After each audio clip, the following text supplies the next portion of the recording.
Bueno, buenas tardes desde Buenos Aires, buenas noches desde España.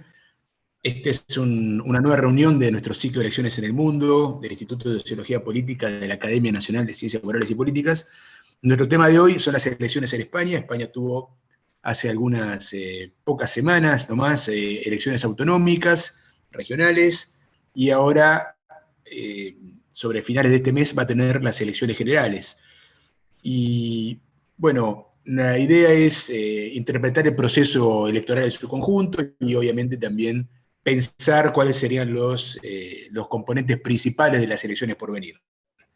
Tenemos diferentes expositores, les recuerdo cómo es la metodología de nuestros conversatorios. La idea es que esta actividad dure una hora y alguna fracción, y tener exposiciones breves, de modo tal que pueda haber una circulación de la palabra eh, bastante fluida y que podamos participar todos.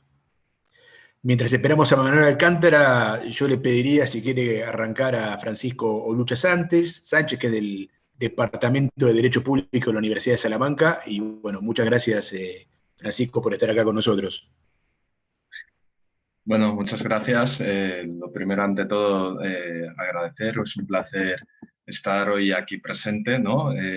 Gracias a la invitación a la Academia Nacional de Ciencias Morales y Políticas, ¿no?, de Argentina. Y es curioso que tenga que hablar de las elecciones o el proceso electoral, que mejor dicho, ¿no? Porque como bien decía el profe, pues al fin y al cabo no han sido unas únicas elecciones, ha sido como una sucesión de fenómenos políticos en los cuales pues no solo se han convocado unas que están establecidas por ley, que son las municipales y las autonómicas, y no en todas las regiones, sino que también a raíz de eso también se han convocado unas elecciones generales. Y es curioso que yo esté comentando estas elecciones en mi país para la Academia Nacional de Argentina, estando yo en Santiago de Chile. Pero bueno, es lo que tiene hoy en día las cuestiones de la globalización, ¿no? Y bueno, es un proceso que no viene ahora de nuevas, que no es novedoso en el sentido de la convocatoria electoral expresamente en España, sino que tiene que ver con una conjunción de factores, como bien hemos dicho al inicio, ¿no?, de la presentación. En primer lugar, yo quería resaltar que esta intervención va a ser corta, concisa y espero que clara, pero que estará dividida en tres bloques. En un primero sobre el diseño institucional, en un segundo sobre eh, la cuestión de la irrupción de las elecciones municipales y autonómicas, qué lecturas se pueden hacer al respecto, y un tercero sobre qué es lo que nos espera en los próximos días, ¿no?, que a poco más de 3 días de comenzar la campaña electoral en España. Bueno, en un primer lugar, quiero hacer hincapié un poco en el diseño institucional que tiene España a la hora de regirse, ¿no? Porque podríamos destacar 3 elementos al respecto. Primero, que es un sistema parlamentario altamente presidencializado. Nosotros no elegimos de forma directa a nuestro presidente, como suele suceder en una gran mayoría de países latinoamericanos, por no decir en todos. Y obviamente esto nos genera como una representación indirecta hacia nuestro principal o máxima autoridad competente al respecto, que sería el presidente, o mejor dicho, el jefe de gobierno, porque el jefe de Estado, al fin y al cabo, no se elige. Es una asignación por gracia divina, por así decirlo. Y obviamente lo que vemos al respecto es que nosotros elegimos a nuestros representantes en las Cortes Generales, ¿no?, el Senado y el Congreso de los Diputados y Diputadas. Y en este sentido, lo que se plantea al respecto es que nosotros tenemos una política pues muy partidista al respecto, pero al mismo tiempo el jefe de filas o el líder político del partido, de la formación o la coalición que se presenta, como cabeza de lista por Madrid es el que tiene el autoritas para poder ser el jefe de gobierno y arrastra al respecto, pues, donde se pone el principal foco de análisis o el foco electoral y social al respecto. No obstante, también hay que tener en cuenta que el sistema electoral español en todos sus niveles de gobierno es un sistema electoral proporcional. En este caso, en las elecciones generales, lo que sucede es que según el reparto de escaños por las circunscripciones electorales, y en concreto nos referimos a la provincia, nos encontramos con la paradoja que hay algunas grandes circunscripciones, como lo pueden ser Madrid, Barcelona, Sevilla, Valencia, en las cuales pues, diferentes formaciones políticas obtienen representación, pero en las circunscripciones electorales más bajas, en las cuales se reparte 5 escaños o menos, que entendemos que son las más pequeñas, pues nos encontramos con un sistema mayoritario, a pesar de que la fórmula electoral sea proporcional, que sería la fórmula D'Hondt, ¿no? Lo que realmente hace que el sistema electoral sea mayoritario es la demografía que tienen esas provincias. Y me estoy refiriendo, por ejemplo, a Salamanca, a Teruel, a Zamora, a Albacete, Ciudad Real, que suelen tener 5 escaños o menos a repartir entre las diferentes formaciones políticas y tienden a llevárselos las formaciones políticas tradicionales, es decir, el Partido Popular y el Partido Socialista. Y aquí hay que tener en cuenta también que España, a pesar de no tener un carácter federal como lo tienen otros países como la Argentina, pues nos encontramos que sí que tienen diferentes niveles de gobierno en el cual pues tienen competencias compartidas con el Estado central o a veces con entidades supranacionales como es la Unión Europea. Y este sistema territorial multinivel hace que se puedan trasladar ciertas dinámicas del nivel nacional a los niveles subnacionales. A esto es lo que le llamaremos el fenómeno del proceso de la política de la nacionalización local. Y es cuando la agenda política de los diferentes niveles subnacionales está marcada por los aconteceres que suceden en el nivel central. Este sería el primer bloque. En segundo lugar, y hilándolo un poco con esto último, vamos a hablar del nuevo escenario institucional de las elecciones que ocurren a nivel municipal y autonómicos, que fueron recientemente, escasamente un mes y 2 semanas, si no recuerdo mal. Y bueno, vemos que en este escenario institucional y electoral que se produjo el pasado 28 de mayo, y hoy en día se están dando los primeros pactos entre los ayuntamientos se constituyeron recientemente y ahora los gobiernos de diferentes regiones, ¿no?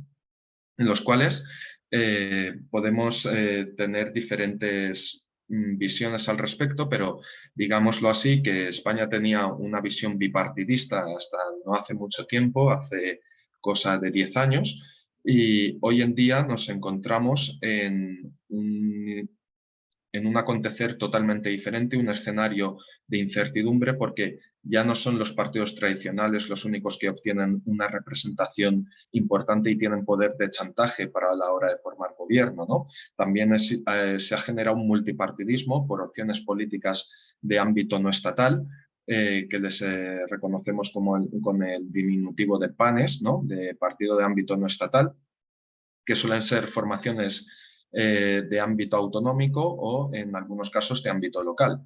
Esto lo que ha generado es que los pactos para formar gobiernos sean mucho más complejos, sobre todo teniendo en cuenta que no tenemos una cultura partidista en la cual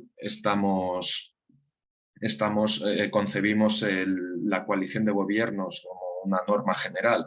Entendíamos mayoritariamente como una manera de que gobernara la lista más votada, ¿no? Una cuestión que ha surgido además recientemente en la campaña electoral. Pero la lectura principal que se podemos sacar en este sentido es la desaparición de nuevos partidos que irrumpieron a mediados de la década pasada, en 2015, y que obtuvieron representación básicamente en todas las autonomías y en los principales ayuntamientos o municipios de España. Principalmente el partido que ha desaparecido es Ciudadanos, que se consideraba de centro derecha y no ha sabido muy bien calibrar en ese aspecto, posicionarse sobre el eje izquierda y derecha, ¿no? Intentando pactar tanto con unos como otros, pero finalmente, al sentirse desplazado hacia el bloque ideológico o el espectro ideológico de la derecha, el Partido Popular ha podido hacer, por así decirlo, en términos empresariales, una OPA hostil a Ciudadanos, donde ha conseguido llevarse a gran parte de sus militantes políticos y también parte de la organización, por así decirlo, desmantelando básicamente el partido que en estas elecciones generales no se va a presentar. Y luego la casi desaparición de Unidas Podemos, que era la coalición entre Podemos, que fue el actor novedoso en 2014 obteniendo 5 eurodiputados en las elecciones europeas y más de 1.200.000 votantes, y luego se fue consolidando. Pero también su alianza con Izquierda Unida en 2016, pues ha hecho que se vaya conformando un conglomerado que anteriormente utilizaba una estrategia populista en el sentido o en los términos de la clau, y hoy en día se ha escorado a lo mejor demasiado en términos del eje izquierda y derecha, que es lo que intentaba romper anteriormente. Más allá de esto y diferentes guerras internas que han tenido las formaciones políticas, además de no saberse situar en determinados debates políticos como viene siendo el procés catalán, pues ha hecho que su representación ha quedado en la mínima en muchos casos y en algunos sentidos pues también ha desaparecido de las principales ciudades o de los principales gobiernos autonómicos.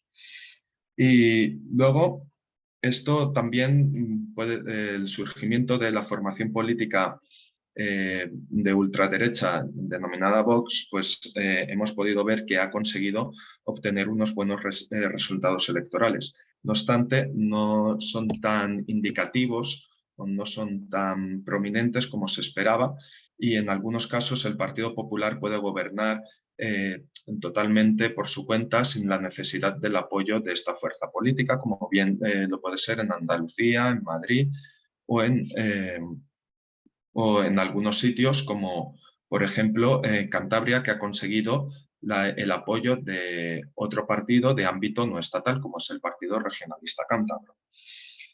Es decir, la fragmentación, teniendo en cuenta todo esto que había anteriormente, se ha reducido. No ha desaparecido, sigue siendo un escenario institucional electoral bastante fragmentado, pero no es tanto como se tenía en otras ocasiones. Aún así, lo más destacable en torno a todo este asunto es la recuperación de los partidos tradicionales. De media, en las elecciones autonómicas, el Partido Popular ha recuperado en torno a unos 7 puntos. Y el Partido Socialista, de media, ha perdido solo 1 punto. Es decir, a pesar de la crisis sanitaria, la crisis económica que nos hemos visto envueltos debido a la pandemia, pues el Partido Socialista aguanta muy bien este choque, ¿no? Y son sus socios minoritarios o de gobierno en algunos casos, ¿no?, los que han perdido más poder representativo. Y también la otra lectura que podemos sacar al respecto es que se han consolidado 2 bloques ideológicos confrontados y polarizados. No en términos sociales, porque realmente la sociedad española en el espectro ideológico sigue manteniéndose entre el 4 y el 5 y un poco el 6, ¿no? En la escala ideológica, por así decirlo.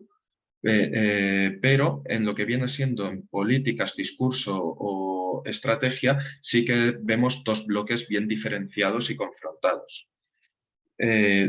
Por un lado estaría el bloque del ala derecha, e incluso un poco reaccionario por la cuestión de que está el partido de extrema derecha Vox, y por otro lado nos encontramos el bloque más progresista, encabezado por el Partido Socialista y sus socios minoritarios de diferentes regiones de España, y a su vez por el partido o coalición de partidos Unidas Podemos. En torno a esto, claro, vamos a entrar en el tercer bloque de análisis, que creo que es el más interesante y el que más discusión está generando últimamente, tanto mediática como socialmente, que es el tipo de política o el tipo de campaña que se está haciendo al respecto en España, ¿no? Es que hemos podido ver anteriormente en las elecciones municipales y autonómicas, y hoy en día está muy presente también en las elecciones generales. Ese tipo de campaña no necesariamente debería estar confrontado, pero a mí me da la sensación, y esto es una opinión personal, que sí que está confrontado, que es la política emotiva versus la política o la representación programática.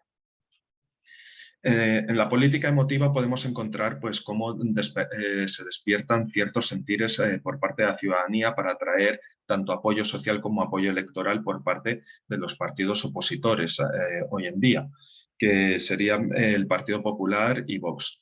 Especialmente intentan incentivar esa política emotiva, esas emociones, a través del discurso y no tanto a lo programático, aunque sí que podría estar respaldado por lo programático en algunos aspectos. Y lo que vemos es cómo se intenta generar una política de confrontación y atraer el voto en base a emociones negativas, emociones con respecto al odio, en muchas ocasiones, porque seguramente esto se habrá escuchado más de una vez, que el odio mueve y une mucho más que el amor, y ahí es cuando entra sobre todo el discurso por parte del Partido Popular y Vox respecto a los aliados parlamentarios que tiene el gobierno de coalición, que se suele referir, por un lado, a Esquerra Republicana de Cataluña, partido abiertamente independentista, aunque ahora, hoy en día, no está en ese tipo de posiciones, y en Cataluña, de hecho, les grimen por parte del independentismo que se han vuelto autonomistas y que siempre buscan un consenso con el Estado central, pero siempre tienen en la memoria, en el imaginario colectivo por parte ciudadana española, que está presente el referéndum del 1 de octubre del 2017, ¿no? Donde puede que haya sido una de las principales crisis que haya tenido el Estado español en su periodo actual democrático, junto con el 23F. Y, por otro lado, estarían los aliados parlamentarios de H. Bildu, que es la conglomeración de la izquierda abertzale, la izquierda radical vasca, al fin y al cabo, en el cual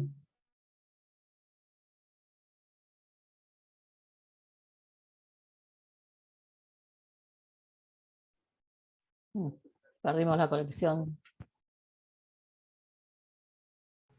Parece que perdimos la conexión con Francisco. Sí.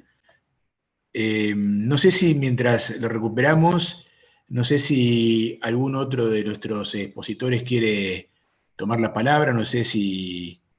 Vale. Ahí lo veo nuevamente a Ahí Francisco. está volviendo, ¿no? Sí. Vale, ya estoy aquí de vuelta. Disculpad. No, por favor.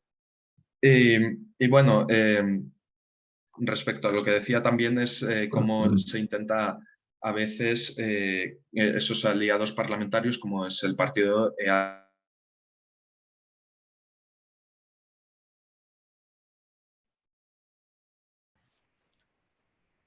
Bueno, parece que lo seguimos perdiendo.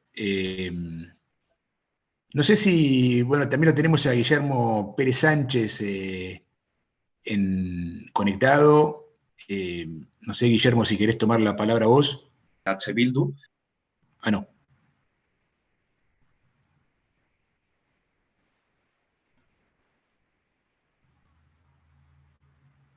¿Les parece que ¿Ahora? hagamos así? ¿Se me escucha? Sí, sí. Ah, vale, perdón. Y bueno, voy a intentar ser lo más preciso y conciso ahora mismo. Luego también hay una cuestión de la política migratoria, ¿no? En el sentir de la invasión, sobre todo por parte de migrantes marroquíes. La reciente campaña sobre todo se está tildando a Pedro Sánchez de aliado o de gobernante del rey de Marruecos, ¿no? Y todos los casos que suceden en la frontera sur de España, entre España y Marruecos. Eso alienta mucho, ¿no? Por parte de la extrema derecha, pero luego los partidos de la coalición de gobierno intentan tener como una política más programática, ¿no? En torno al eje de dos cuestiones, ¿no? Las leyes sociales innovadoras que ha habido en los últimos años, sobre todo la ley de igualdad por un lado y la ley de eutanasia por otro, y luego las proyecciones socioeconómicas que se han dado en los últimos años, en las cuales, objetivamente, si lo miramos así, España es uno de los países que menos le ha sacudido la inflación post-crisis sanitaria. España es uno de los países que ha recuperado empleo y no a niveles previos a la pandemia, sino niveles previos a la crisis del 2007-2008. España también ha mejorado mucho los servicios de educación y de sanidad.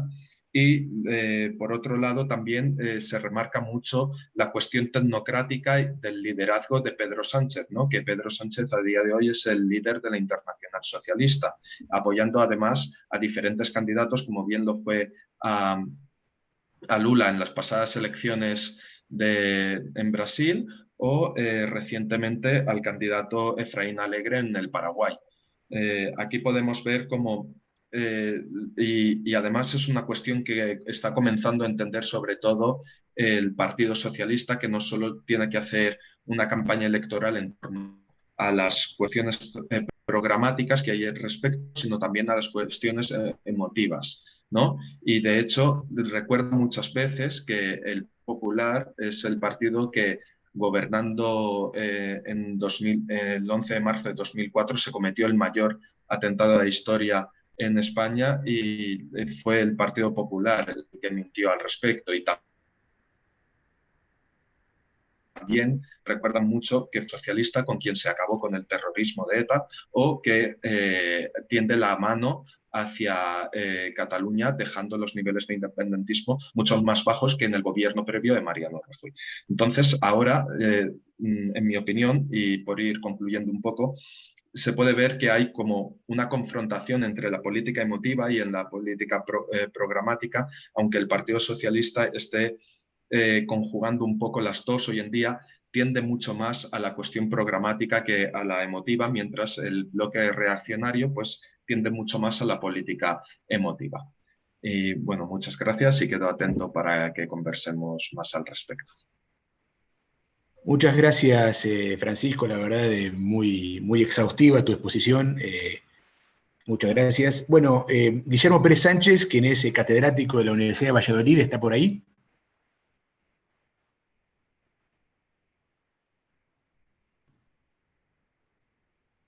No me escucha, me parece. Bueno, si no, Fernando Sánchez. Estoy por aquí, estoy por aquí. ¿Me Perdón. Sí, escuchas? bueno, adelante, muchas gracias, Guillermo. Sí, sí, ¿Me perfecto. escuchas ya? Sí. Hola, muy buenas tardes, noches en España.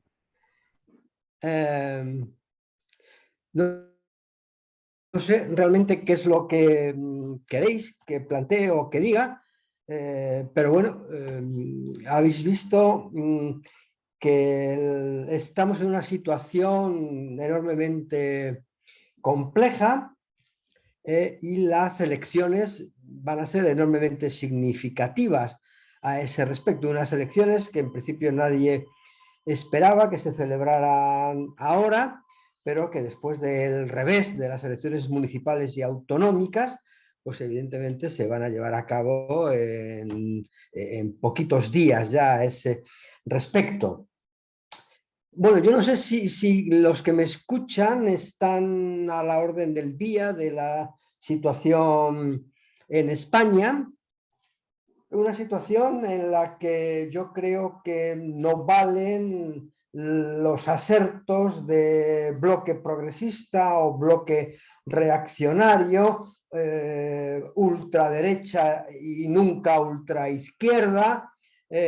Bueno, la situación es muy interesante en ese sentido y hasta ahora mismo parece que las encuestas marcan que lo que ocurrió hace 5 años o a partir de 5 años con aquella moción de censura, pues tiene los días contados al respecto.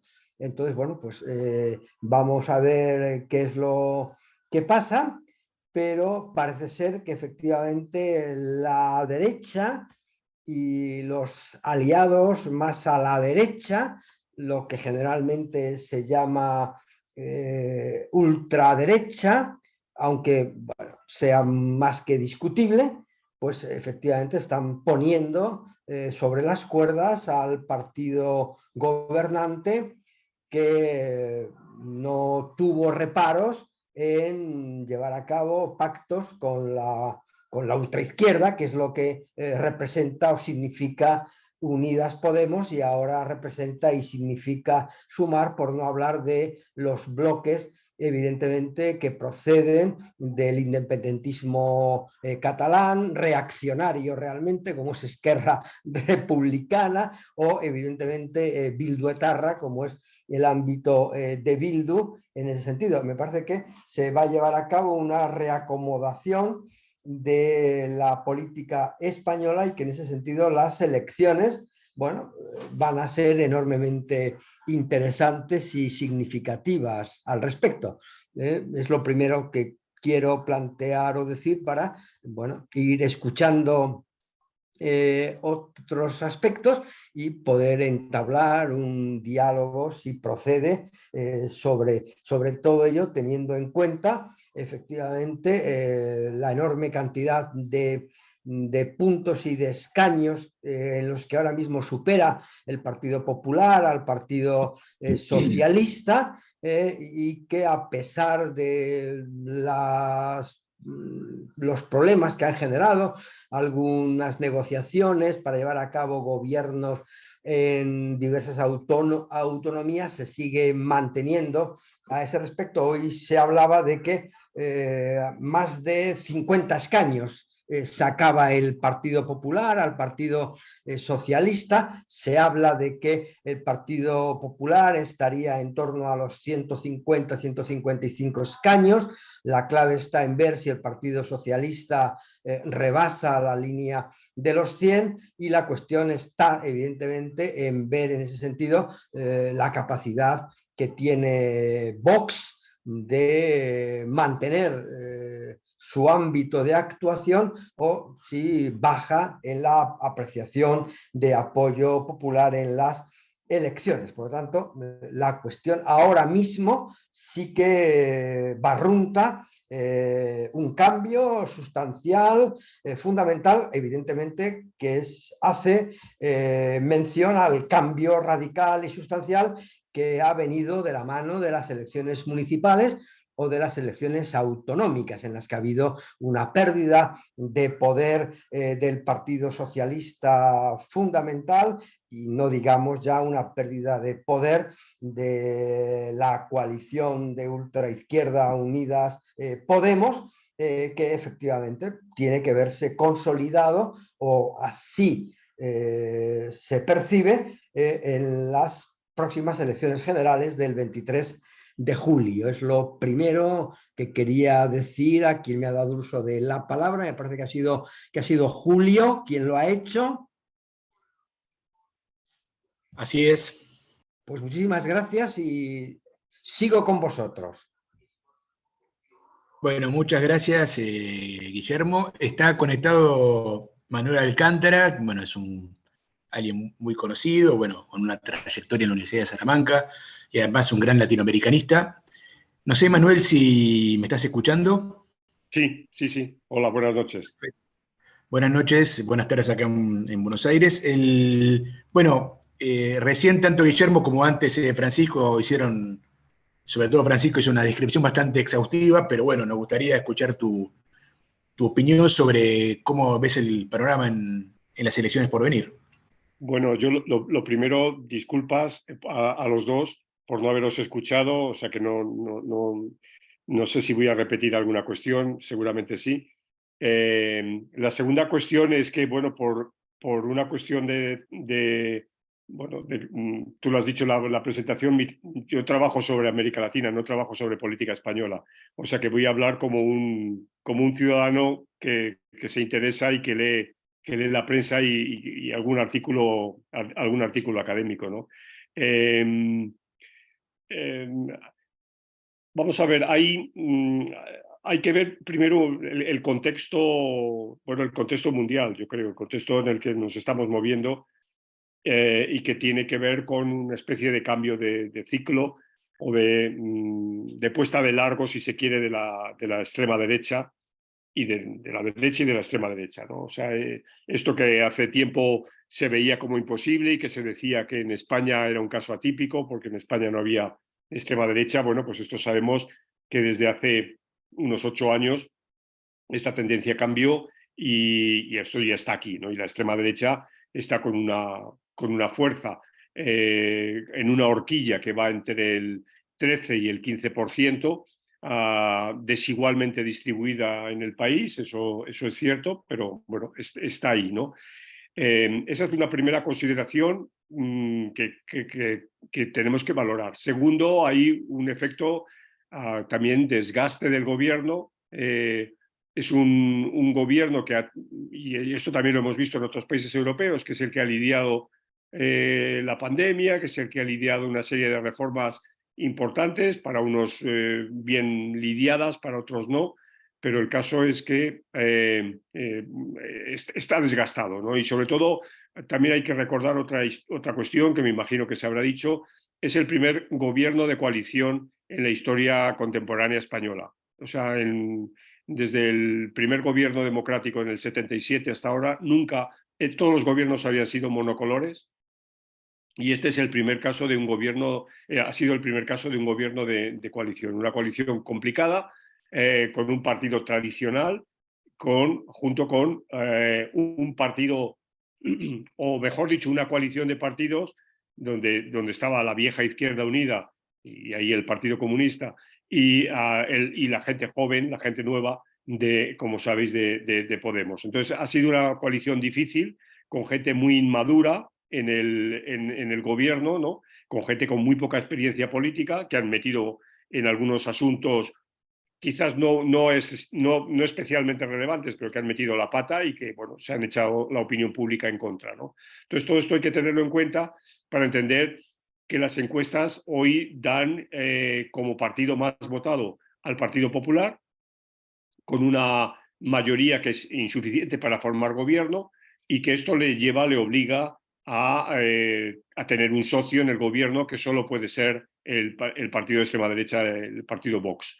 Las encuestas están diciendo, quedan claro, todavía quedan 2 semanas y media, pero ahora mismo que no le da, esta coalición no le da para formar gobierno, es decir, que va a tener que echar mano o bien de la abstención o bien de alguno de los partidos de corte nacionalista o regionalista, ¿no?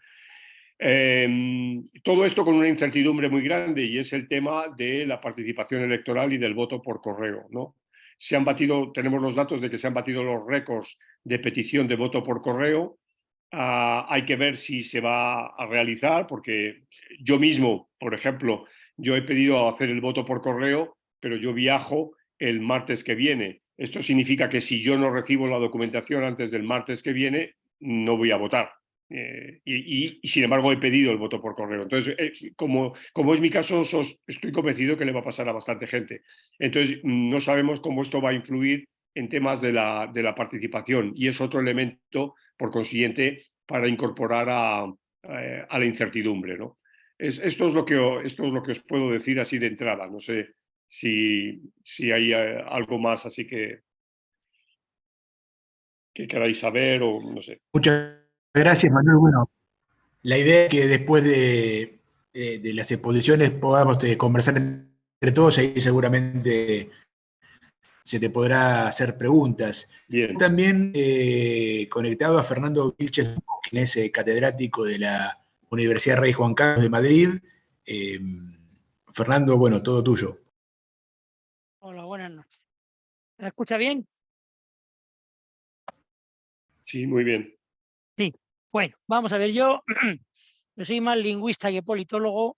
Creo que España tiene dos problemas. Uno, que vota contra, no a favor. Es decir, que aquí parece que el español adquiere más esencia que obedezca cuando vota contra alguien y no a favor de alguien. Y segundo, que no gana las elecciones un partido, sino que lo pierde otro, el que está en el poder. Eso suele ocurrir en España.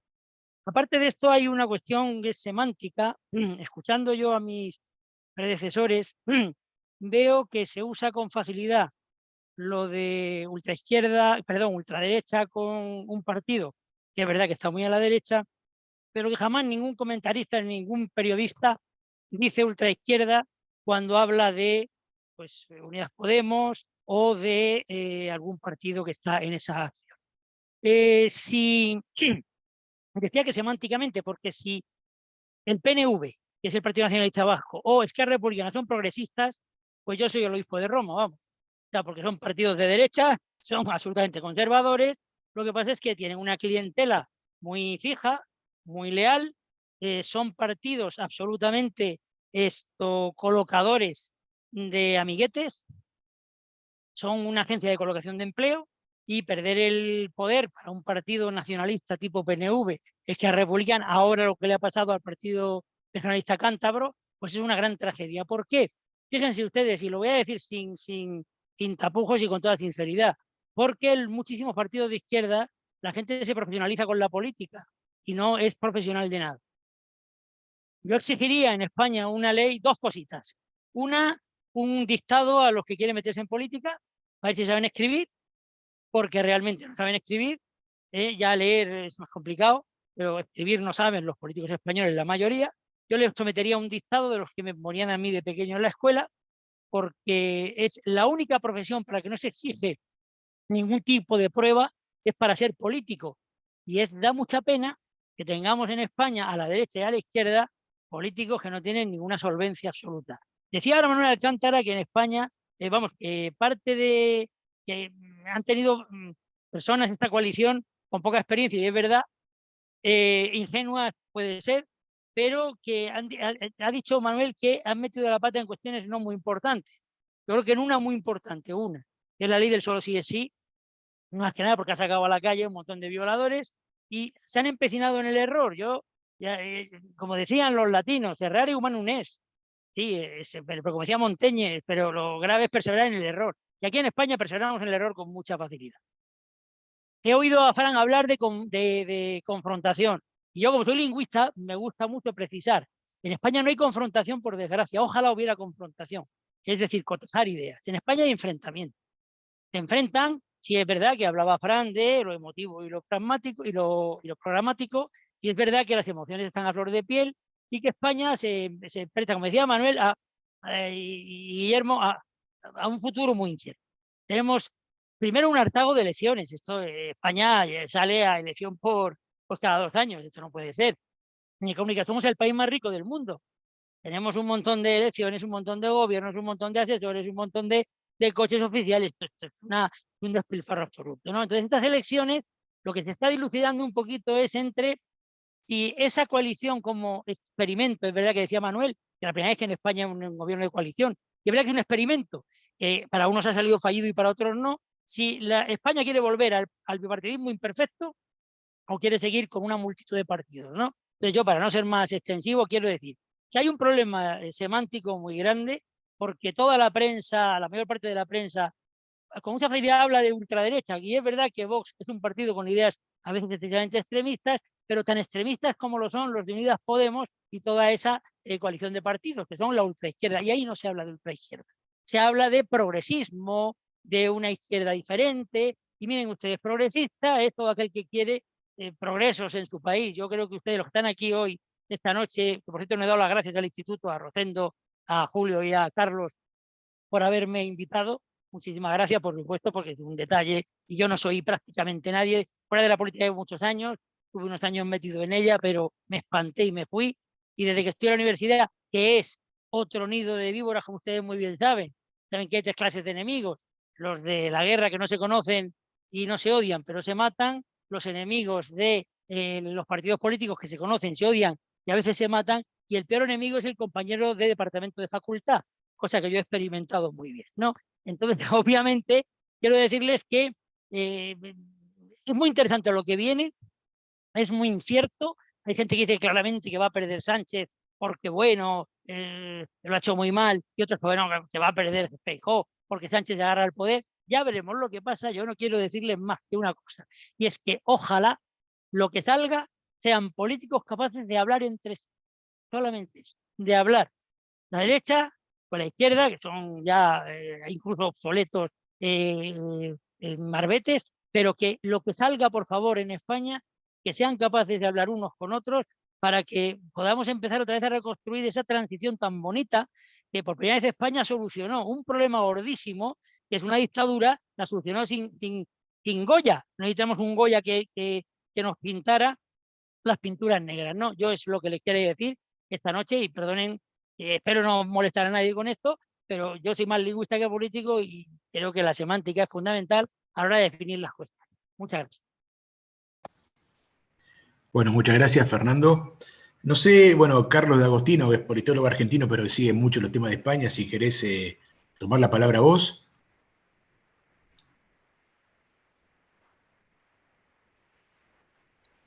Sí, cómo no, Julio. Gracias. Adelante. Bueno, evidentemente, muchas gracias por las 4 exposiciones de los queridos amigos españoles, y realmente nos han dado un panorama sumamente interesante, ¿no? Que evidentemente las elecciones del 28 de mayo, próximas pasadas, han modificado el mapa político de España. Han provocado un giro, un cambio muy importante. Es decir, España ha cambiado de tendencia. Como se ha dicho, el Partido Popular ha sido el ganador, y evidentemente en las elecciones municipales sacó 7 millones de votos, mientras los socialistas sacaron 6.200.000 votos, y que eso evidentemente hay una diferencia de 800.000 votos, muy importante, muy relevante. Los socialistas también han perdido en varias elecciones autonómicas, lo cual demuestra que evidentemente hay toda una modificación del mapa político, como decía, con el crecimiento de un partido de derecha o de ultraderecha como es Vox, ¿no?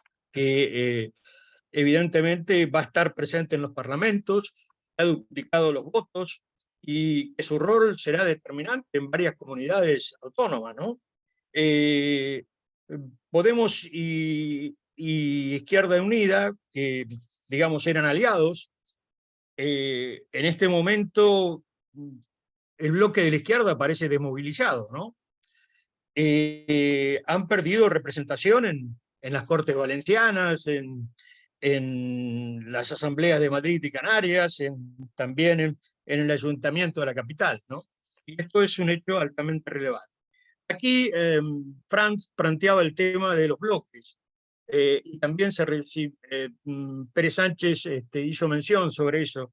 Creo que acá hay un bloque de derecha que hace al contexto internacional que planteaba muy bien Manolo, en una derecha que está hipermovilizada en España. Tenemos una derecha activa. En el pasado teníamos 3 derechas, bueno, ahora parece que te quedan 2, y que se han concentrado.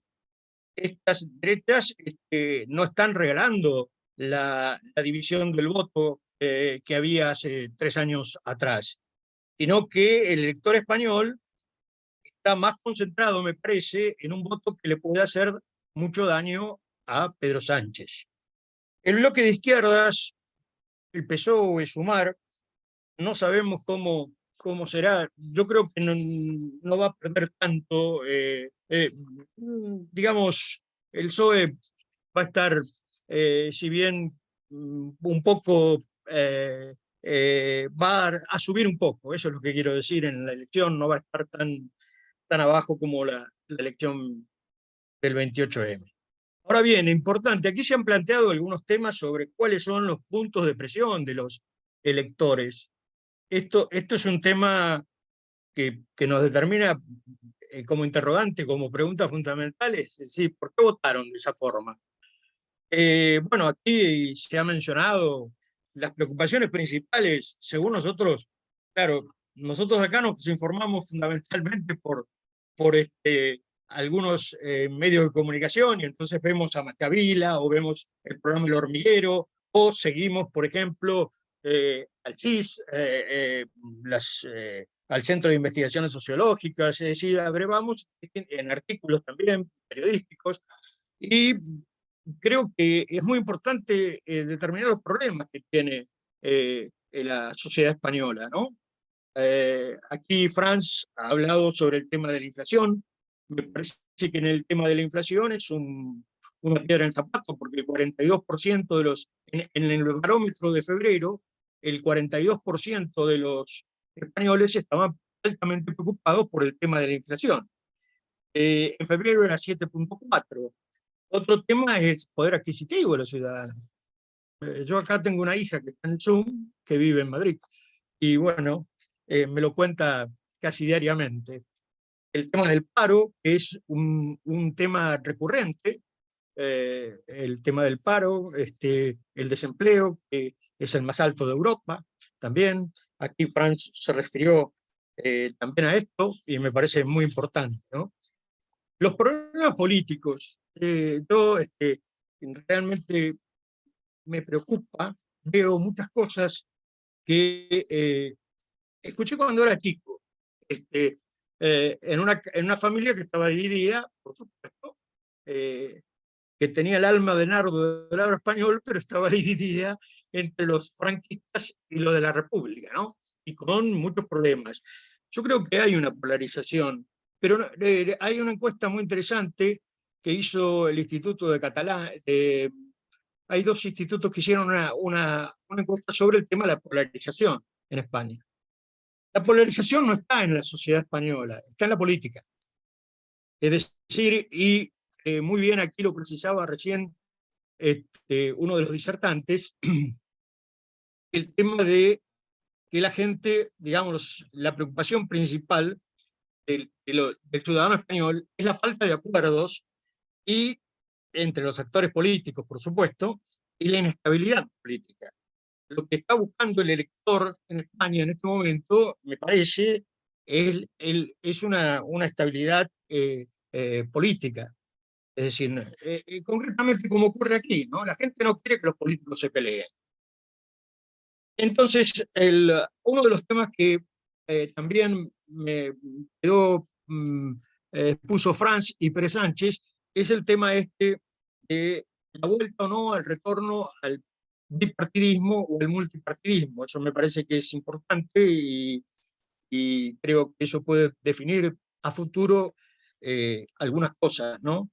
También otra cosa que me preocupa es si el PP, y esto puede ser alguna pregunta, ¿no? Si gana, dependerá de Vox como el PSOE dependió de Podemos. Y entonces podrá ocurrir que la historia vuelve a repetirse. Yo creo que si Feijóo gana, no va a tener la misma mayoría que tenía Aznar o Rajoy, me parece. También una de las cosas que observamos, aquí hubo un evento muy interesante de los 40 años de la transición, 45 y 40 años de la transición democrática de España y de Argentina. Y uno de los académicos que asistió planteó el tema de Yolanda Díaz, de la proyección de Yolanda Díaz, que ha conformado esta nueva coalición de Sumar, integrada por 15 partidos, tiene algunas propuestas interesantes, ¿no? Yolanda Díaz, en cuanto a un estado de bienestar para el siglo XXI, ha criticado mucho la temática de la propuesta del PP de bajar los impuestos. Ella ha criticado mucho esta situación. También ha hecho esa propuesta famosa de otorgar 20.000 euros a cara joven, que parece un poco... hoy escuchaba que en 2005 nacieron 466.000 niños en España. Que hoy, multiplicada esa cifra por 20.000, llegaría a más o menos a algo de 9 millones de euros, lo cual es el presupuesto de 2 ministerios, del Ministerio de Educación y del Ministerio de Justicia. Evidentemente, la proyección de Yolanda Díaz, que aparece como una figura muy interesante en este proceso, puede ser bueno, eso sería hacer futurología, ¿no? Un elemento muy importante a tener en cuenta. Gracias. Bueno, muchas gracias, Carlos. Bueno, somos unos cuantos conectados. Hay muchas personas que seguramente pueden hacer un gran aporte. No sé si alguien quiere tomar la palabra. Bueno, está Liliana de Ries, Carlos Weisman. Bueno, mientras lo van pensando, yo quería aprovechar para hacer una pregunta a cualquiera de los que expuso hasta ahora, pero pensaba sobre todo en Manolo por su carácter de latinoamericanista. ¿Qué impacto crees que esto puede tener para nuestra región hispanoamericana, latinoamericana, ¿no? Porque este PP pareciera tener, sobre todo algunos dirigentes, una vocación por hablar de América Latina que tal vez no estaba tan presente en la era Rajoy, ¿no? No sé si crees que esto puede hacer alguna distinción. Y bueno, estoy viendo que tanto Carlos como Gabriel Puriceri están levantando las manos, pero no sé, Bueno, Manolo, si querés... Yo, Julio, quiero decir una cuestión que me parece interesante a propósito de lo de ultraderecha, ultraizquierda. Estoy de acuerdo con que el tema ultraizquierda se ha usado en algunos medios, ¿no? O sea, también se ha usado, yo qué sé, en la prensa más conservadora española se ha usado con respecto a Podemos, sin duda alguna, ¿no?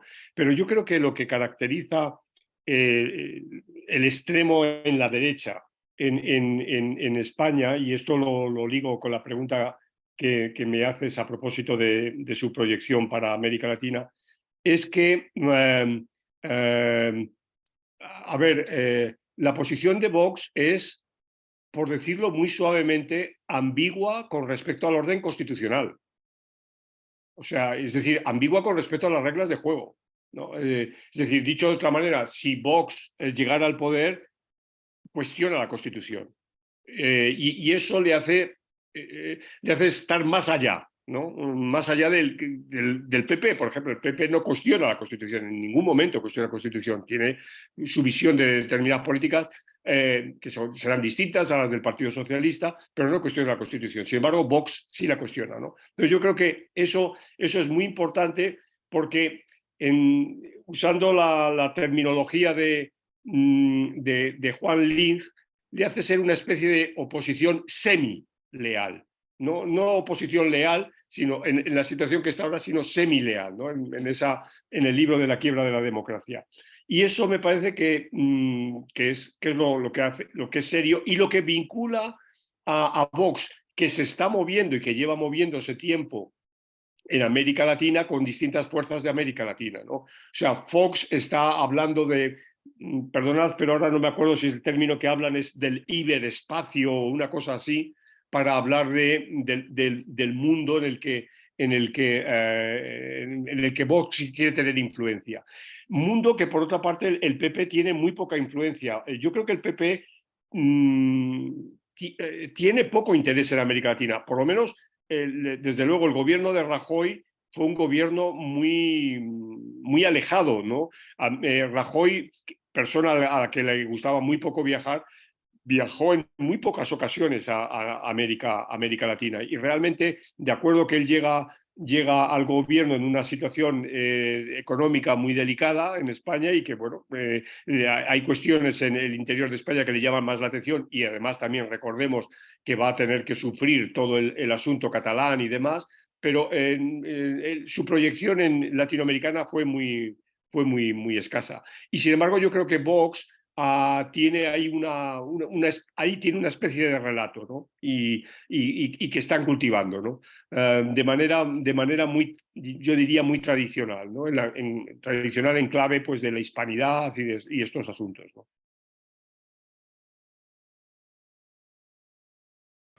Muchas gracias. Bueno, hay tres personas en la lista para hablar. Yo los pondría en orden de haber levantado la mano. Primero, Carlos Weisman. Bueno, muchísimas gracias. ¿Me escuchan? ¿Me Perfectamente. Perfectamente, porque hablo desde California. Les agradezco a nuestros expositores por habernos iluminado.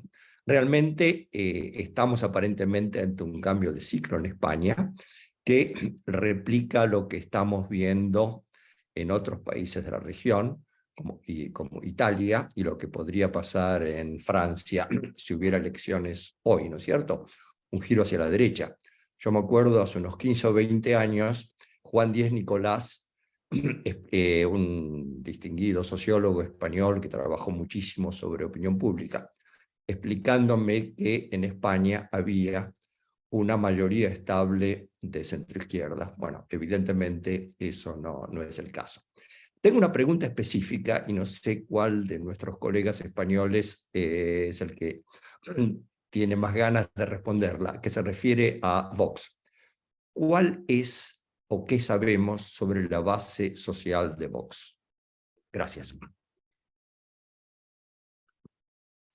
Bueno, no sé quién quiere tomar esta pregunta.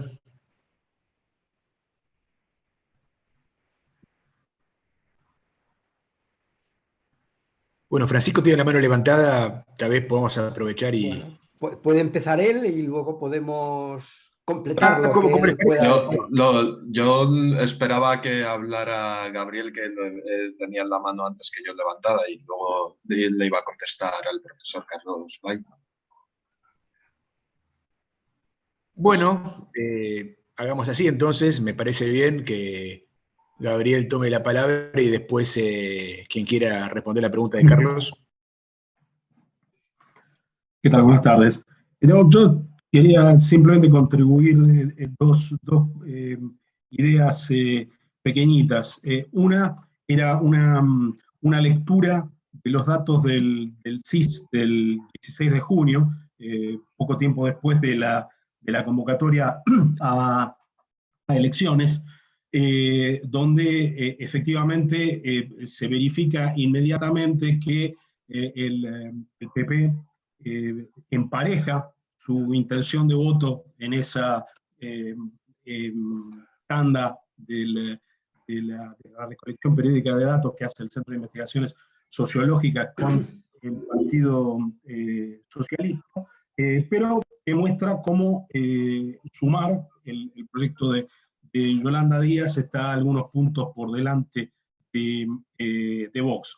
Lo interesante de esto, más allá que sean datos que obviamente están en evolución y que hay que considerarlos ya relativamente viejos, que son, como decía, el 16 de junio, sí muestran que la reacción rápida de Pedro Sánchez en cuanto a convocar elecciones, de alguna manera evita inicialmente lo que podía haber sido un descenso paulatino pero sostenido a lo largo de un periodo demasiado largo de tiempo, como hubiera sido el que llevaba a las elecciones en la cadencia natural de la legislatura.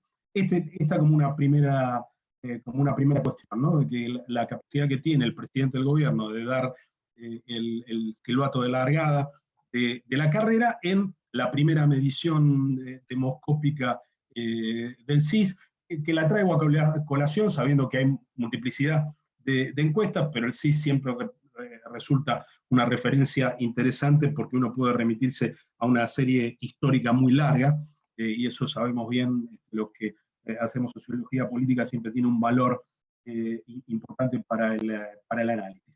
La segunda cuestión tiene que ver con el papel que indudablemente jugaron, y probablemente sin proponérselo, los partidos regionalistas en definir cuáles fueron los temas de las pasadas elecciones autonómicas. Es muy claro que el Partido Popular tuvo un éxito resonante en poner al tope de la agenda durante algunas semanas la cuestión de las candidaturas de Bildu, donde, incumpliendo pactos a los que Bildu se había comprometido, incluyó, recordemos en sus listas, a personas que tenían en su prontuario judicial, en la época de la lucha armada, delitos de sangre. Visto los números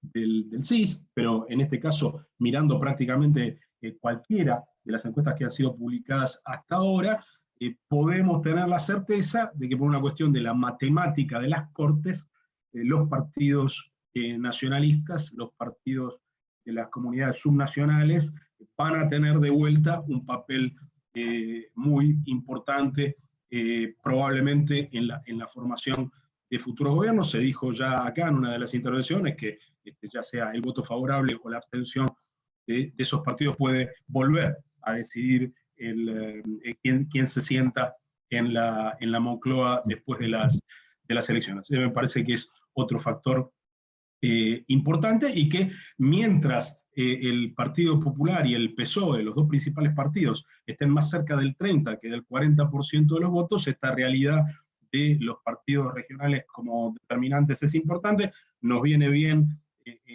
para eso, en esta conversación, la intervención de Francisco más temprano respecto a cómo las provincias donde se eligen nada más que 5 diputados tienden a generar este sistema no proporcional, y por ese mismo efecto partidos que no son significativos a nivel nacional están sobre representados en las Cortes, y por eso juegan un papel que no estarían jugando, insisto, si el Partido Popular y el Partido Socialista, como era tradición hace al menos 10 años, estuvieran más cerca del 40% de los votos que del 30%. Y por último, cómo se incorpora decididamente España, pese a esta excepción, que también creo que era el profesor Alcántara que la mencionaba antes, de que, bueno, España hasta hace un tiempo se decía no tenía extrema derecha. España entra de lleno en esta polarización asimétrica que empieza a existir en la mayoría de las democracias occidentales, donde es muy claro que hay una derecha extrema, con, se ha dicho también acá, una lealtad cuestionable a la Constitución y a la democracia, mientras que del otro lado ya no existen posiciones, por lo menos con expresión electoral significativa, que sean realmente radicales. Y justamente como balance del gobierno de coalición que está terminando, podemos ver, bueno, cuál es el límite muy preciso que tiene la izquierda de la izquierda, ¿no? Que al asumir posiciones gubernamentales se ha situado claramente en el campo de lo que otrora hubiéramos llamado reformismo.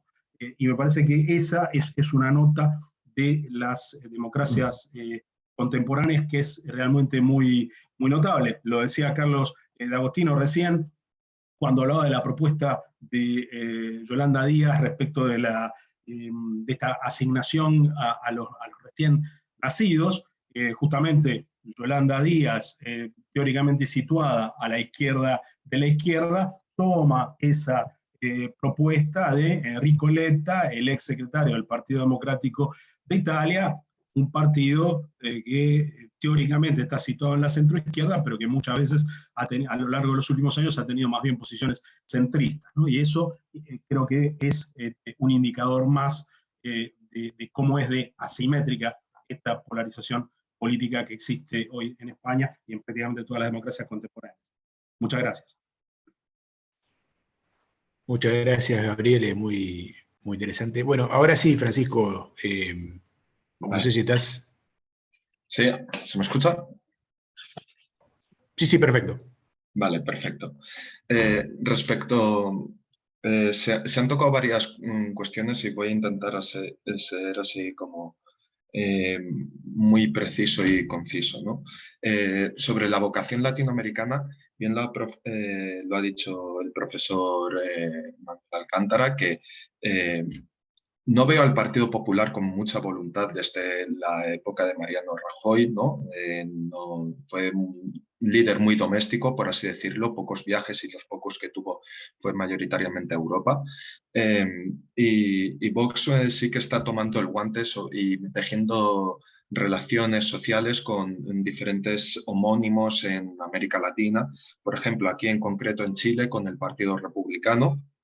Y bueno, en ese sentido, también lo voy a ligar con la cuestión de los términos de ultraizquierda y extrema derecha, ¿no? Me acuerdo que vino un militante del Partido Republicano y que me dijo, ¿qué nos falta a nosotros para ser como Vox? Porque ellos aspiran a ser más o menos como Vox. Y me dice, y me dijo, porque yo soy pinochetista. Me lo dijo así abiertamente. Digo, bueno, pues Vox para empezar no se define como franquista, a lo mejor lo es, pero no se define de tal manera.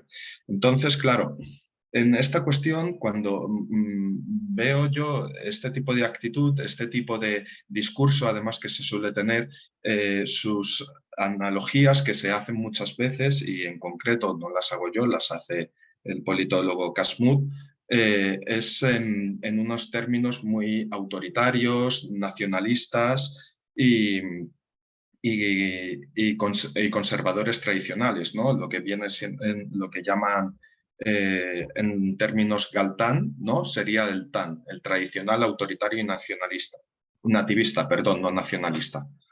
Y en cambio, estos partidos de reciente creación, por así decirlo, que parece ser que han envejecido mucho más rápido de lo que se esperaba, no se les podría catalogar tanto de ultraizquierda, a pesar de que sí que se lo han hecho, porque tienen un socio o tienen algún tipo de pertenencia o militancia pasada en el Partido Comunista, pero realmente de comunista ya se le quedó bastante atrás, ¿no? Porque lo que aspiran en muchos casos, viendo tanto el discurso como sus propuestas programáticas, es a una socialdemocracia clásica de los años 40-50, que es la que imperaba en muchos países del mundo, como por ejemplo políticas que llevó a cabo, por ejemplo, Winston Churchill, y no se nos ocurriría decir que Churchill estaría en esos términos, ¿no? Pero era porque era la ideología imperante en ese momento en casi todas partes del mundo, ¿no? En base a los términos tanto, socioeconómicos de Keynes. Y es lo que muchas veces han aspirado este tipo de formaciones políticas, más allá de Unidas Podemos. Luego, por otro lado, creo que también ha sido muy buena tanto la intervención del profesor Carlos Weisman como la de Gabriel Puricelli, ¿no? Que hablan sobre las lecturas que se pueden ver en las encuestas. Y claro, las encuestas realmente es como una fotografía fija, pero también si lo vemos en una serie histórica, como bien decía Gabriel, se pueden ver las tendencias que hay al respecto, ¿no? Y vemos que los datos, como bien dices, evolucionan.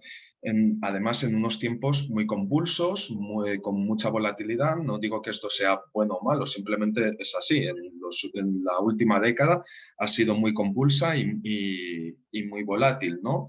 En términos al respecto de apoyo electoral o social. Y claro, esto lo quiero ligar con lo que había dicho anteriormente el profesor Carlos Mario D'Agostino sobre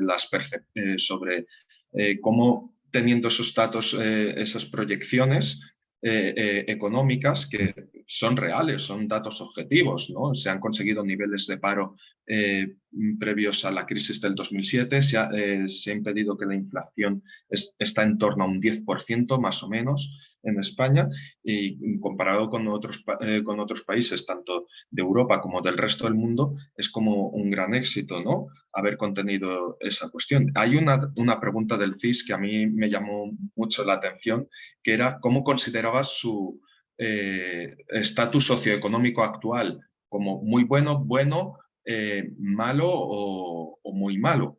Y la gente mayoritariamente decía en torno a más de un 60% o muy bueno o bueno. Y en cambio, cuando le preguntaban sobre la situación de España, le preguntaban que era malo o muy malo, también en torno a un 60%. Y es curioso porque, y esto quiero ligarlo con la pregunta de cuál es la base social de Vox, ¿no? Porque es muy curioso que personalmente consideres que estés en tengas un estatus socioeconómico mínimo bueno, pero en cambio veas que la situación socioeconómica del país es mala. Y es una cuestión de percepciones, al fin y al cabo. No obstante, yo los trabajos o estudios que he leído al respecto de la base social de Vox, que es con lo que me gustaría ligarlo, es que tienen un poder adquisitivo socioeconómico alto, que son hombres y además se encuentran enclavados, como bien decía el profesor Alcántara, en diferentes regiones o provincias, ¿no? Uno de los estudios llamativos que leí era respecto a la distancia o la cercanía o si había algún tipo de base militar en esa provincia. Y haciendo referencia, por ejemplo, a Murcia y a Málaga. Y creo que Zaragoza también. Y luego que además hay academias militares importantes en ese sentido.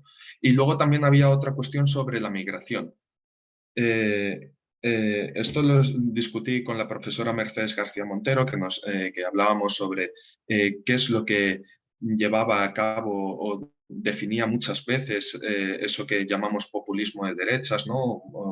O de derecha radical en términos de la ciencia política, que era la cuestión migratoria y además donde suelen tener esa base social y electoral en Vox suele ser, por ejemplo, en Almería y en Murcia, que tienen pues grandes extensiones de cultivos y hay una importante confrontación o enfrentamiento, no sé si lo he dicho bien en términos semánticos, con la comunidad migrante que suele ser laboral en el campo, ¿no? En esos términos también había varios trabajos al respecto. Luego lo último que no sabría decir es cómo va a afectar en estas futuras elecciones la abstención o cuál es la capacidad de movilizarlos, además en un momento, por así decirlo, difícil porque gran parte de la ciudadanía española estará en vacaciones o ya pensando en las vacaciones, con un clima pues que a veces importa, ¿no? A la hora de votar, del tiempo que hace, también las ganas, pero sí que está habiendo como bastante movilización, bastante impacto. Yo no sabía cuando se convocaron las elecciones generales al día siguiente de las autonómicas y municipales, o sea, yo pensaba que seguramente el gobierno de coalición no repetiría. Ahora tengo mis dudas. Ahora sí que les veo posibilidades de repetir. Porque veo, como bien decía en mi anterior intervención, que el Partido Socialista está sabiendo combinar muy bien lo que viene siendo la política emotiva con la política programática en estos términos. Y no sé tampoco, o sea, la campaña que puede, o sea, lo que pueda aglutinar Yolanda Díaz, por otro lado, ¿no? A pesar que ambos están teniendo una tendencia al alza en las encuestas y el Partido Popular y Vox están teniendo una tendencia a la baja, ¿no? En fin, el 23 de julio sabremos cuál será el resultado al respecto. Muchas gracias, Francisco. Bueno, está el profesor Manuel Alcántara con la mano levantada. Sí, es por contestar a la pregunta de Carlos Weisman, a propósito del votante de Vox, ¿no? El último estudio que tenemos del CICS señala que el electorado de Vox es mayoritariamente masculino. La mayoría son votantes jóvenes, viven en ciudades entre 400.000 y 1 millón de habitantes y pertenecen, como ha dicho Fran Nolucha, a la clase alta y media alta del país, ¿no? y en cuanto a las creencias religiosas son mayoritariamente católicos. En términos geográficos, Vox es un partido que se va a presentar en todas las circunscripciones, o sea, en todas las provincias, pero tiene una debilidad bastante notable en el País Vasco, claramente en el País Vasco. En Cataluña no tiene, o sea, sí con respecto a la media española, pero no es un país, no va a ser absolutamente ignorante. No creo que saque ningún escaño en Cataluña tampoco, pero desde luego en el País Vasco no va a tener ningún escaño. Y es posible que obtenga escaños en la mayoría de las restantes comunidades autónomas. Gracias. Bueno, y una cuestión a propósito de la relación con América Latina. No sé si esto os va a sonar raro, lo que voy a decir, pero lo hemos defendido y lo hemos escrito en un libro, o sea que hay una apoyatura de lo que voy a decir. Podemos es un partido, o fue, porque yo creo que ya hay que hablar de él en pasado, fue un partido latinoamericano. Podemos se creó en América Latina. Los líderes de Podemos aprendieron a hacer política en América Latina. Eso es clarísimo, eso es clarísimo. Y Vox no, Vox es un partido castizo, bien español, con raíces franquistas y buscando una proyección en América Latina. O sea, es muy distinto.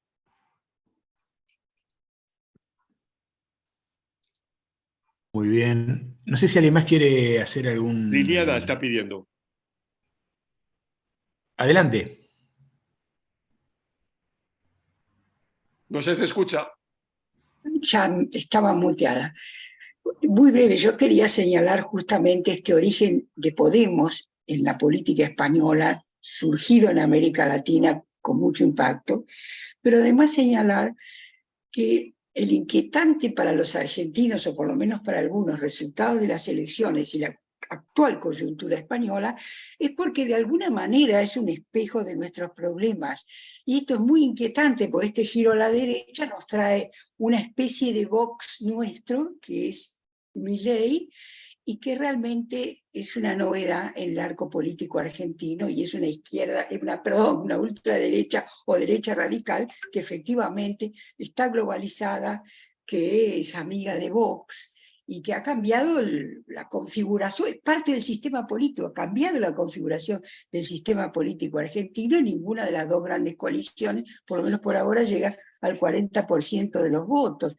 De modo que esta incertidumbre, la inquietud que plantea el mapa político actual español, se parece mucho a las inquietudes, salvando las distancias, que hoy tenemos los argentinos frente al sistema político actual y los eventuales resultados de la futura elección, porque además también aquí se ha corrido hacia la derecha, centro derecha, derecha, derecha, derecha, y hay una autoidentificación de derecha creciente en un país donde la derecha se llamaba centro y no era políticamente correcto reconocerse como de derecha. Entonces me inquieta y no puedo dejar de señalar esta especie de espejo en el que miro la Argentina hoy. Eso solo, porque además agradezco y he aprendido de las intervenciones de ustedes, y el fenómeno de Yolanda Díaz no logro comprenderlo, pero eso daría para otra conversación larga. Muchas gracias. Bueno, muchas gracias, Liliana. No sé si alguien más quiere tomar la palabra. Carlos Baiman había abierto el micrófono, pero no sé si... Ok. Yo no sé si puedo, don Julio, hablar. Sí, obviamente. Muchas gracias. Bueno, es muy importante lo que se está diciendo aquí, y le emplazo a don Julio a que a partir del 23 de julio nos llame para que realmente veamos en qué ha quedado el peso de la papeleta en la urna, porque estoy escuchando voluntarismos que desde luego no se corresponden con las encuestas que se están produciendo ahora mismo día a día, dejando de lado el CIS, pero diciéndolo muy castizamente, el CIS es que no es ningún referente ahora mismo por quien lo dirige y quien lo sufructa, porque falla más que una carabina de feria. Entonces, esto hay que tenerlo presente. Hay una cuestión que no se ha dicho con respecto a Vox, y es que muchos de sus actuales dirigentes provienen del Partido Popular. Ellos se forjaron, hicieron escuela en el Partido Popular y luego quedaron desencantados con la deriva o con las políticas, a su juicio poco claras o poco radicales o poco confrontadas. Por lo tanto, digamos que hay mucha gente que viene y muchos millones de votos que fueron votos del Partido Popular. Hay que tener en cuenta casi los 4 millones de votos que tuvo Vox en las pasadas elecciones generales. Entonces, un tema que no es baladí en ese sentido. Creo, y esto es interesante, a una cuestión que ha hablado el profesor Vilches, de que lo que le gustaría a él es que habláramos. Bueno, lo de hablar parece que no se conjuga con el interés del presidente del gobierno, que ha dicho no es no. Y eso que algunos de los antiguos dirigentes del PSOE, no sé si en Argentina han llegado las opiniones de ayer o anteayer de Felipe González o del señor Belloc, enormemente críticas con respecto al actual presidente del gobierno. Incluso el señor Belloc ha dicho clara y taxativamente que el señor Sánchez es el peor presidente socialista que ha tenido España. Por lo tanto, son cuestiones que tenemos que tener en cuenta. Y el señor González ha dicho que obviamente si el Partido Socialista estuviera centrado, tendría que ver con naturalidad un acuerdo, tendría que inhibirse, si no es la lista más votada, para que gobernara el Partido Popular, pero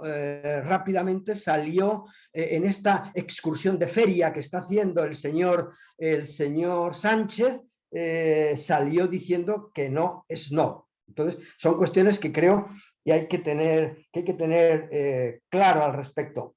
Quería decir, y voy concluyendo para tampoco, ¿verdad?, usufructar el uso de la palabra, que me ha parecido muy interesante las aportaciones de Carlo Mario D'Agostino y del profesor Weissman sobre el cambio de ciclo. Eso hay que tenerlo claro, porque si no, no entendemos absolutamente nada. Que efectivamente hay un cambio de ciclo, que se hable que el Partido Popular no bajará de los 155 escaños, teniendo en cuenta que venía de 89, pues eso dice muy claramente en lo que estamos. Por lo tanto, esa es una cuestión que tenemos justamente que remarcar. Y otro aspecto enormemente interesante, como a muchas personas, ¿verdad?, y aquí no se ha dicho, le ha repugnado la política de acuerdos que ha llevado a cabo el Partido Socialista del señor Sánchez,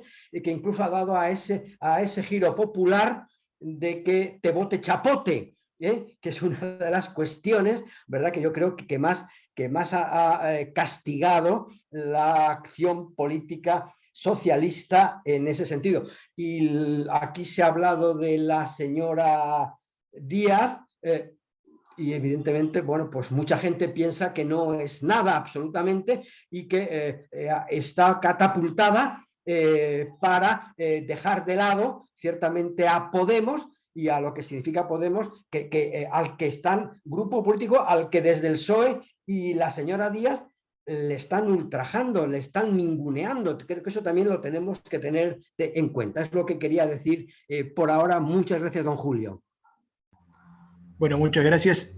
Le voy a pasar la palabra al profesor Alcántara, que tiene también la mano levantada, y después, para respetar un poco el horario, diría que le pasamos la palabra a Rosendo Fraga para que haga un cierre y vayamos concluyendo la reunión de hoy. Manuel. Sí, mira, un punto que creo que es importante y que creo que no se ha dicho en todo momento, a propósito de entender el caso de Vox y ponerlo en el contexto europeo, argentino, chileno del momento. La especificidad de Vox tiene que ver con el asunto catalán. Es decir, Vox es la respuesta del nacionalismo, llamémoslo español, al ultranacionalismo catalán. Y eso es lo que explica fundamentalmente a Vox. Mucho más, estoy de acuerdo con lo que ha dicho Fran o lucha a propósito de Almería y de Murcia, donde hay este contingente de migración que trabajan en el campo y demás, pero Vox no tiene la xenofobia que tienen los otros partidos de extrema derecha europeos, ¿no? Por lo menos de momento, ¿no? No es un tema fundamental en su programa. Yo creo que hay que verlo desde esta perspectiva de lo que supuso el serio conflicto en Cataluña que cristalizó pues, entre el año 2013 y el 2017, ¿no? Y ahí es el momento en que Vox se lanza, ¿no? Y una última observación, una última cuestión. En 2014, cuando fueron las elecciones europeas, muchos dieron realmente por enterrados al PP y al PSOE. Por primera vez en la historia de la democracia española, los dos partidos más mayoritarios no llegaban al 50% de los votos. Y estos son los datos de las elecciones europeas del 14. Y bueno, los agoreros que decían que el sistema de partidos se había dinamitado, que había desaparecido, pues hoy se tienen que callar, ¿no? Porque yo creo que el Partido Popular y el Partido Socialista, relativamente hablando y en términos, ya digo, comparados con lo que está pasando en el barrio, gozan de cierta salud. Nada más esto. Muchas gracias, Manuel, y bueno, muy interesante ese punto de Vox anticatalanista. Rosendo, ¿algunas palabras de cierre? Creo que ha sido una reunión realmente muy interesante. Agradezco especialmente a los 4 aportes que tuvimos desde España, ¿no es cierto? Muy clarificadores y enriquecedores. Y bueno, yo creo que 2 ideas nada más. Primero, ¿no? Coincide la polarización con la atomización. La política en Occidente, con sus matices, sus diferencias, la polarización ideológica es más fuerte. Los partidos son más débiles, ¿no es cierto?, en su conjunto. Y estos fenómenos se dan al mismo tiempo. Yo creo que Occidente vive una crisis política, en modo alguno terminal, tampoco decadencia, sino un proceso de cambio, ¿no es cierto? Un proceso de cambio, hay cosas que subsisten, se reformulan, otras que terminan. En cuanto a la Argentina y España, desde el punto de vista argentino, probablemente la política que más influencia tiene, más referencia tiene, es la española, ¿no es cierto? Es decir, los políticos argentinos se referencian más a los políticos españoles que a los políticos estadounidenses, ¿no es cierto? Hoy nuestra política, que ha girado a la derecha, como en la mayoría de los países occidentales, los políticos de centro-derecha y derecha, la figura que les interesa es Ayuso. Porque Ayuso tiene una presencia mediática popular. Milei, como se dijo acá, se referencia a Vox abiertamente, mucho más. Habla por Zoom en las convenciones de Vox. Aunque en realidad se pone ahí cuando en realidad tiene una cultura política más vinculada a la extrema derecha estadounidense que al nacionalismo español, ¿no es cierto? Pero eso es un detalle, un matiz que yo... Y claro, y el fenómeno del peronismo. El peronismo es un fenómeno muy difícil de entender, muy original, y claro, yo diría que para el kirchnerismo, el socialismo de Zapatero y de Sánchez ha sido su referencia político-ideológica europea. Pero el presidente que eligió, el candidato a presidente que acaba de elegir el peronismo, es un hombre que ideológicamente, su trayectoria lo ubica como un hombre del centro-derecha. Con lo cual ha quedado toda una secuencia con los 4 principales candidatos corridos hacia el centro-derecha. Bueno, muchas cosas yo tendría para decir y comentar, pero de lo que escuché, íbamos a tener las elecciones casi en simultáneo. Íbamos. Diciembre venía la española y la Argentina, primera vuelta 22 de octubre, segunda vuelta el 19 de noviembre. Claro, yo decía, bueno, al principio yo decía, vamos a poder ver 2 procesos electorales en un país que a nosotros nos interesa mucho, prácticamente simultáneo. se adelantó la elección española y bueno, eso no se puede dar. Pero la elección española es el 23 de julio y el 13 de agosto son las primarias argentinas. Nuestra primaria son primarias obligatorias, es obligatorio que voten todos los ciudadanos como en la elección, simultáneas todos los partidos al mismo tiempo, ¿no es cierto? Entonces, ¿qué es lo que yo veo? Con 3 semanas distintas está la elección española, el 23 de julio, y la preelección argentina, el 13 de agosto, ¿no es cierto? Que es, por eso digo, es una preelección, voto obligatorio simultáneo, pero tiene mucha referencia con la elección. Quizás podríamos volver a reunirnos después del 13 de agosto, cuando tengamos los resultados de las 2 elecciones para analizar un poco en conjunto estos resultados, semejanzas y diferencias. Acá nosotros a principios de agosto vamos a analizar nuestros pasos. Entonces, reitero a todos agradecimiento por la participación, que han sido aportes muy importantes, y especialmente a los 4 expositores de España, un agradecimiento especial por su participación y su aporte. Gracias. Muy bien, muchas gracias. Un abrazo Muchas a todos. gracias. Hasta la Muchas próxima. gracias. Chao, chao. Muchas gracias, un placer. Saludos, Manolo. Buenas Nos noches. vemos.